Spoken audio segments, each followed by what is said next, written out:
Thank you. I'm Juliet. This is Mike, in case anyone was confused. We've been working together at Nomensa now for over 5 years, and this talk has arisen out of some conversations we've had over the course of the past year or so about what is tech making of us as individuals and as a wider society. What do we think about what tech is making of us, and how do we as UX practitioners shape what tech is making of us? As you can imagine, there's a lot of opinion and a lot of conjecture about what tech is making of us. And we started by looking at what other people are saying about this, and we're going to start here with a bit of a whistle-stop tour of some of the information that's out there. And then we'll bring that back round to show how what we've learned from that has changed and shaped how we think about UX and how we practice it at a very high level. So we're going to start by looking at news headlines, because that's where we started, and we saw, we started seeing some headlines that made us just wonder, what are we doing in this industry and what effect is that having? Oh, you're jumping ahead.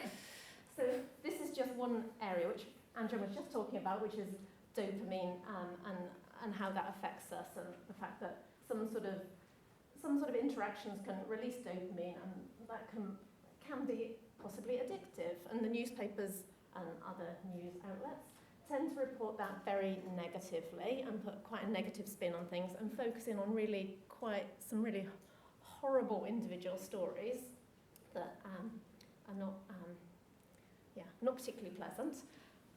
And even that's kind of reflected as well in popular culture, which tends to have this very dystopian view of the future and where technology might take us.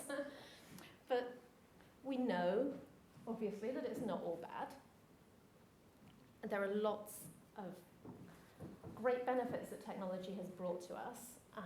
Just to take one small example, the Khan Academy in the States, which some of you might be familiar with, started with one guy creating videos to help his cousin with his homework, and then that, through the power of sort of online collaboration, has blossomed with lots of volunteers and donors and sponsors to create a big resource of educational videos that are available to anybody anywhere in the world, and it shows the power of collaboration and free content online, making education available to everybody. So why should we care? Okay. So why should we care about all the negative stories when we know there's so many positive things? It's kind of swamped by good stuff. So technology saves so many lives and improves many others.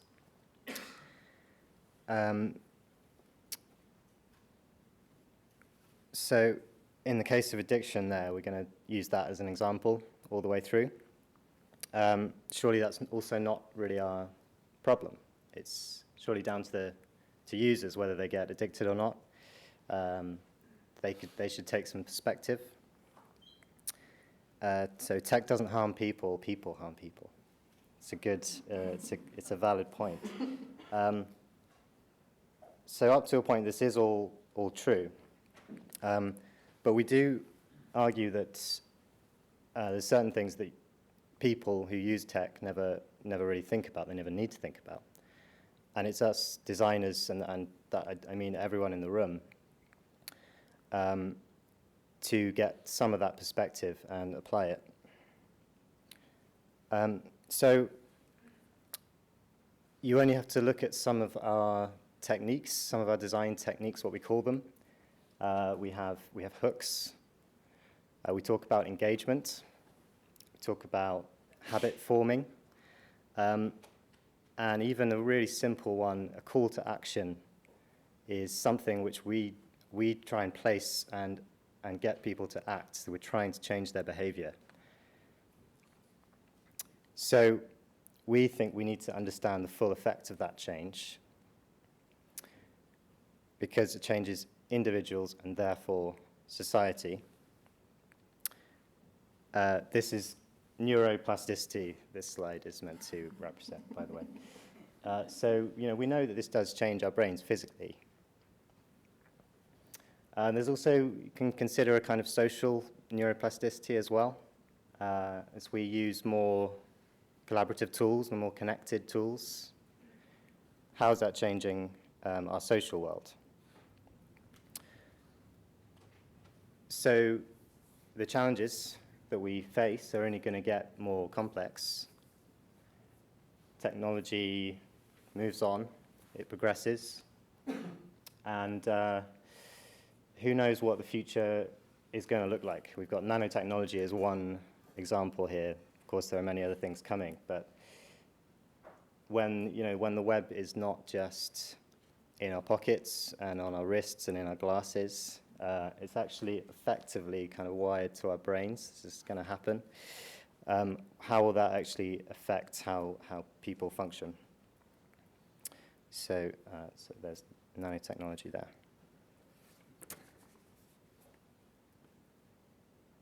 I think that's me. Okay, you have to have a slide with the dog on. So it seemed to us that this is, we should perhaps take some time to have a look at this and get a bit of a better understanding about what's going on. And so we've done some reading, as it says up there. We tried to sort of look at a range of things, books and blog articles and reports and scientific articles as well, not obviously going to challenge Anjan on anything there. Just to try and get a better, more balanced view of what's going on and trying to understand what we should really take from this. So there's obviously loads and loads of books out there. This is just some of them. Some of them we thought books might be more balanced and give us a better perspective, and some of them do. The Organised Mind I felt was a good book because it takes a different perspective on things. It's not trying to argue a particular, technology is awful or technology is great. It's taking a different perspective on things. But some authors do take a very particular perspective. Susan Greenfield, for example, takes a very negative perspective on things. The title of her book, Mind Change, reflects the fact that she thinks the way that technology is changing our minds is akin to climate change, and she's particularly chosen that title to reflect that. She thinks we don't really understand it, it's a global problem, it could be catastrophic. She draws all those parallels between how technology is changing our minds and climate change. On the other hand, someone like Clive Thompson is very positive about what technology is doing to us, and he cites lots and lots of examples of the great benefits of technology and the difference that it's making to us. And he thinks you're completely backward if you're worried about this stuff. And you have to read these books very critically in order to understand what actually is going on. In the case of Clive and Susan, in one example, they take the same scientific study, and because they then make different assumptions about what that means, they draw completely different conclusions about whether those scientific findings actually are positive or negative in terms of what they might mean for us in the wider world going forwards. You have to read these books very, very carefully to try and separate what's the fact and what's the opinion, and to get to the heart of what's actually going on. Okay. So we've had a little bit of a look at some of the more sort of scientific articles out there as well. Yeah, and so it's fair to say we got some useful clues from each of the kind of mediums that we looked at to try and answer our question. So we looked at science, some kind of just headlines of journals up there. What tends to be the case with science is that it's not allowed to pass judgment and conjecture like an author of a book, for example, until the facts are in. It can help definitely in disproving some of that conjecture, but not really the other side, which is proving something else. So the other thing that's very difficult is a control group, and with something such a kind of pervasive and broad topic like this, you can't really siphon off a whole section of society and say live without technology and then compare the two. Also for us, it's a problem.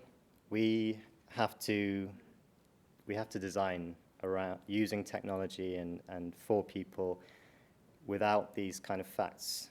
It would take quite a long time for us to get all the facts in. So we'd have to wait about 50 years to know the true effect of, say, using social media on our social brains, or, say, multitasking and that effect of that on our memories. So what do? We have to sort of take these clues from these various sources and try to make something of it. So for the rest of this talk, we want to just share with you our personal journey in sort of consuming all this information and applying it to our job. We don't want to kind of set a list of rules. We're just sharing the kind of process that we went through. And it's fair to say we both learnt a lot of things, and we've sort of come full circle, we realized, to some of the principles of UX. And we kind of see it with a clearer lens than previously. Okay.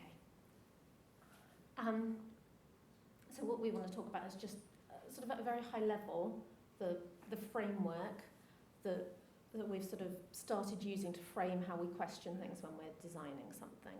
So we always start with, we always start with people.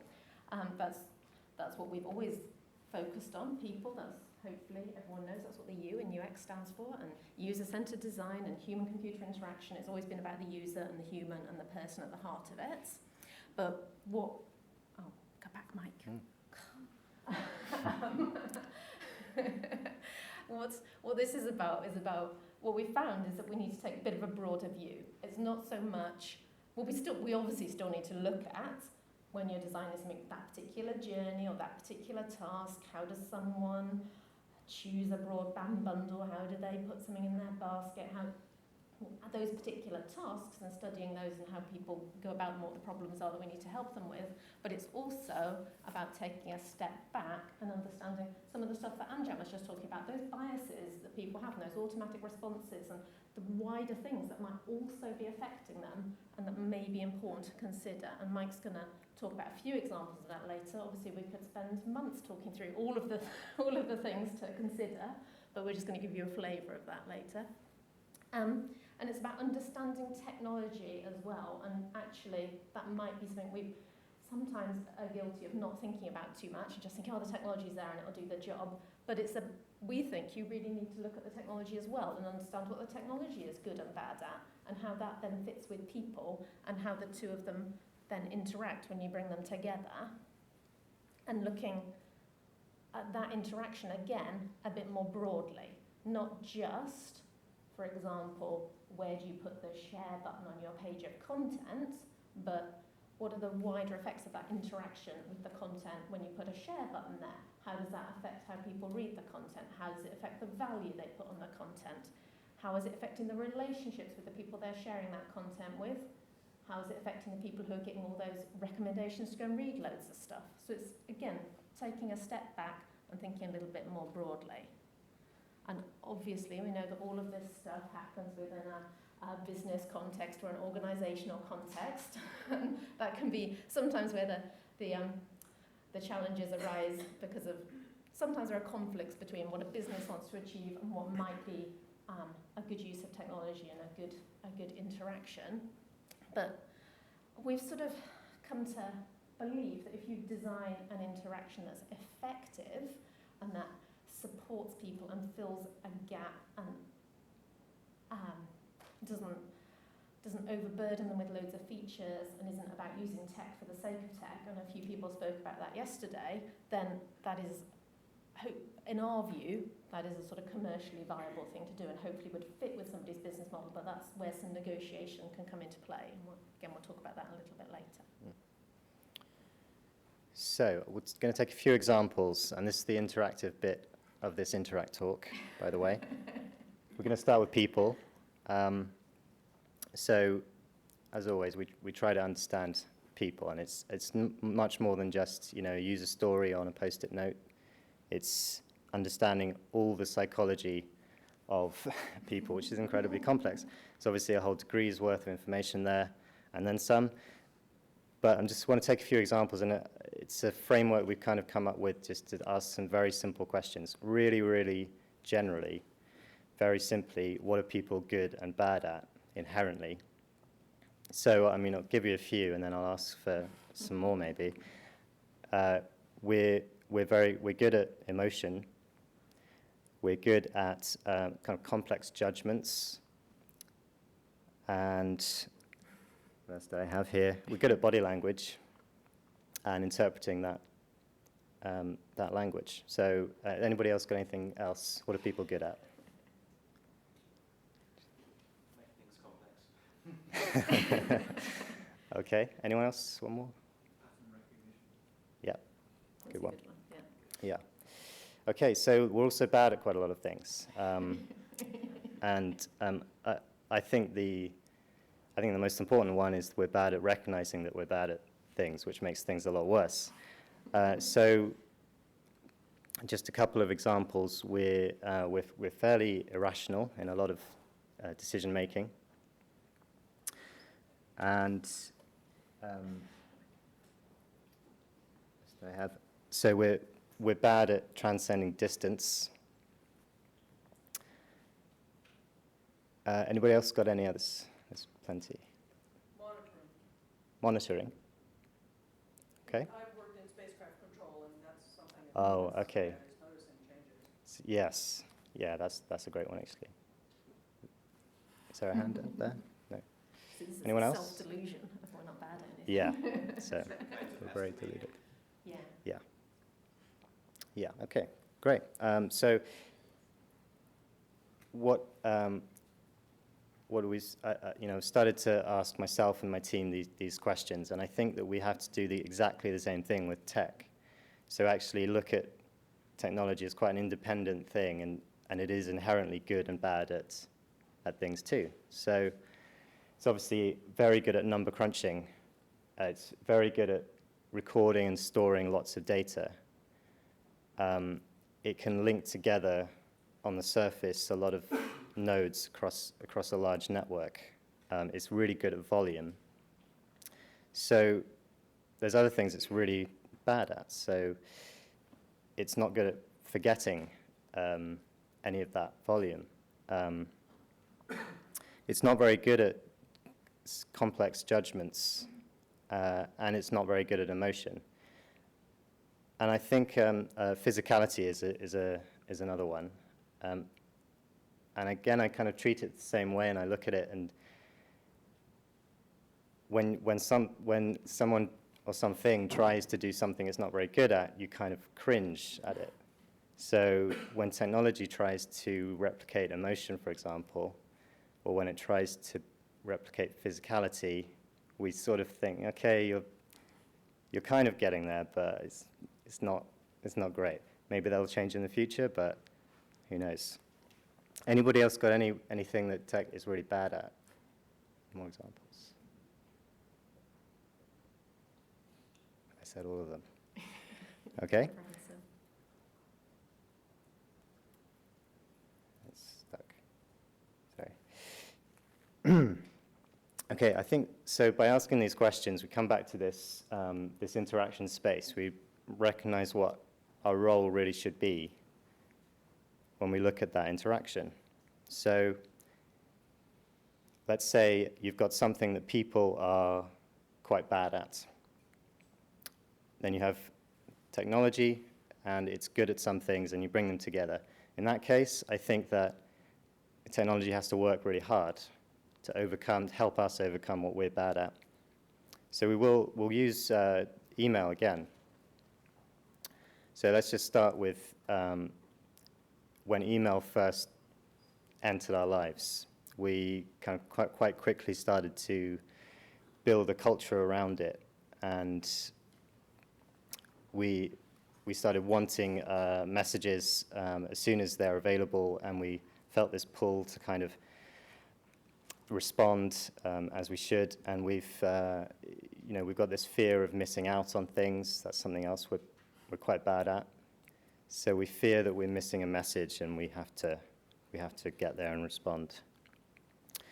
So since then, email's just continued, and we built sort of, we use it for work, organizations. We just keep our email open. It's very distracting. It's not doing us much good in many senses. But now, we're starting to see some new tools come on the market, new ways of doing email. We sort of reimagine it, and it helps us to it helps us manage, because we're not good at self-managing. So a tool would, actually restrict your email consumption to a few times a day for you, and it will just force you to do that. Of course, you need an organizational change as well to sort of make sure it doesn't affect our work, but we can look at these tools and trends and just see what catches on, and that gives us another clue as to how we can make tech work for what we really need. So the reverse of that is when we have people that are really good at something, and the mistake we've got to avoid there is not allowing tech to kind of tread on our toes too much. Just take one example, one product we just became aware of recently is something called the Goodnight lamp. It's a really simple it's just a connection between two or more lamps. Let's say one is in a relative's home who maybe lives alone. One's in your home.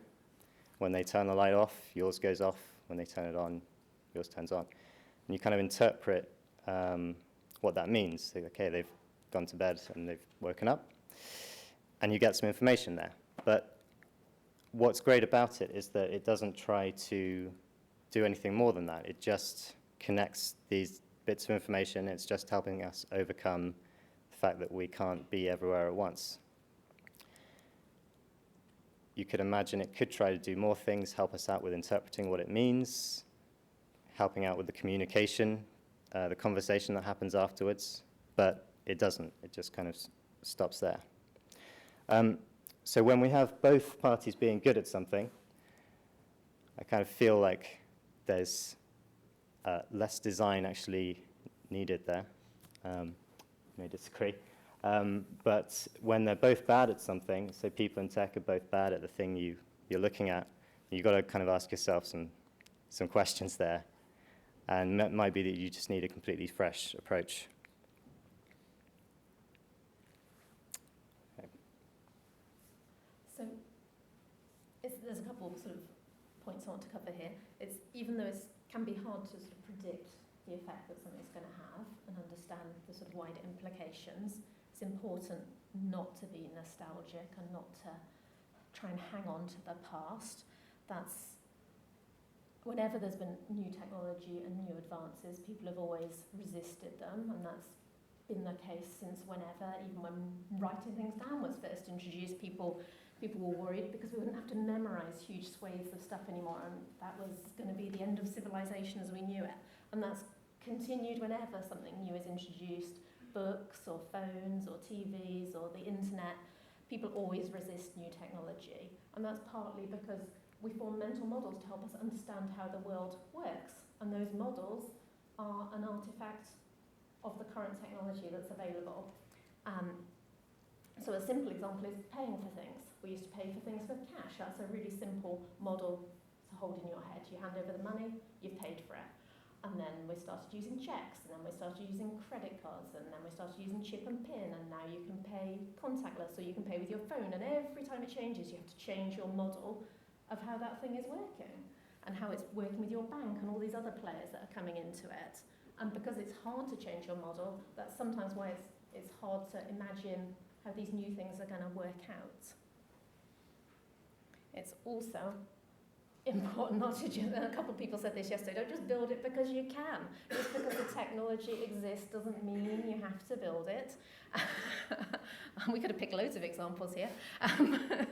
This is where the sort of negotiation aspect comes in, and really trying to just sort of challenge and not being afraid to question things and not being afraid to scale back the features. As Mike was saying, sometimes it's about what is the minimum that this thing can do to be really useful, and just trying to identify those bad ideas as early as possible using the framework of questions, trying to think, is this going to be a good idea? Is this a bad idea?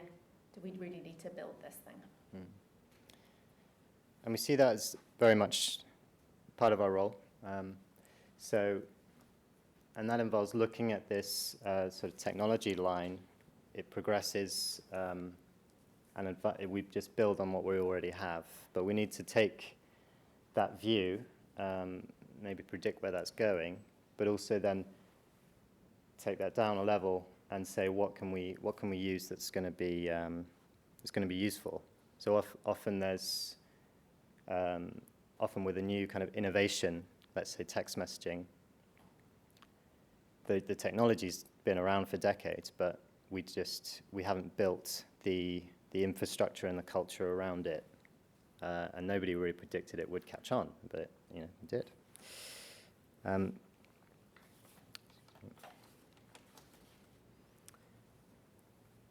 So this second line on this graph, this experience line, this is the user experience of technology, and this advances as well. The story we're kind of showing with this slide is just one aspect. We're focusing on collaboration. So we realized, we're very good, and we really want to do more of face-to-face collaboration. We're good at that language. We're good at sharing ideas. And then we thought, okay, let's try and do that across distance, across borders. But that actually became very hard. We used the technology we had at the time. Okay, so we had one-way communication, then we had two-way communication, and then we realized that's not really enough. We then used video because we're very good visually. Then we sort of said, okay, let's make it real time. Let's make it cheaper and easier and quicker, until you kind of get to an experience that's almost like face-to-face. So one thing that's tech is bad at is the physicality and the bringing in emotion, so empathy as well. So one thing that might help with that is virtual reality. If that becomes a bit more prevalent, then that may help overcome those things that the things that the tech is bad at, and that's a trend we have to kind of keep our eye on. In the future, there's still more challenges to overcome in the space of collaboration. So we don't know how that's going to help us, but we know we kind of often have a good view of what technology is coming up. We have a better way of predicting that than sometimes predicting the experience. But I do think we can get better at predicting that experience, and it's just by asking these simple questions and just observing the kind of the history of how we arrived at this point as well. So I can't quite see my notes. I think we're just out of time, so I'm going to end it on a quote that for me really sums up sort of taking that view of technology as a kind of independent, progressive thing in itself, and making it work for us. So technology is everything that doesn't quite work yet. Thanks.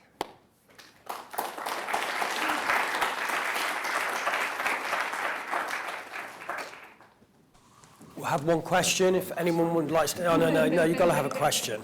You had one slide there of, I think, some titles of maybe some articles or studies that have been done in research. Did you find any examples of longitudinal studies of how technology is affecting us, maybe in certain areas, or maybe some comparative studies of cultures that don't have technology but it's prevalent? Yeah, we did. Yeah, we kind kind of presented a very diluted view of her research, and of course, you know, it can help. The problem is it tries to take away all the other factors, like 99% of all these contributing factors to do a kind of study, even if it's an observational one. But that combined with the kind of timing problem, we felt kind of still only gives us some clues. It doesn't really give us a definite sort of, yes, this is right, or no, this is wrong. Anything to add? No, it's great. I think the thing that got me thinking about it is this idea of mental models, which you touched upon in terms of how they frame and shape in interaction, and it's a really good point that you make, because it's something that, you know, as a parent, I know that you know, we have this thing where you can get cash back. So you can go to the supermarket today, you can get cash back from the supermarket. Well, that wouldn't be something that I did with my parents. That mental model didn't exist. So, you know, obviously, I think we need to have a lot more conversation around how these kind of models are formed, how they're reframed. But I think there's something, you know, there's something quite deep in there. But I'm definitely one of those people that believe, you know, technology is not the, you know, does technology kill people? That's quite an interesting thing, because we design it to kill people. So yeah, that's a whole other conversation, I think. But yeah, right. Put your hands together.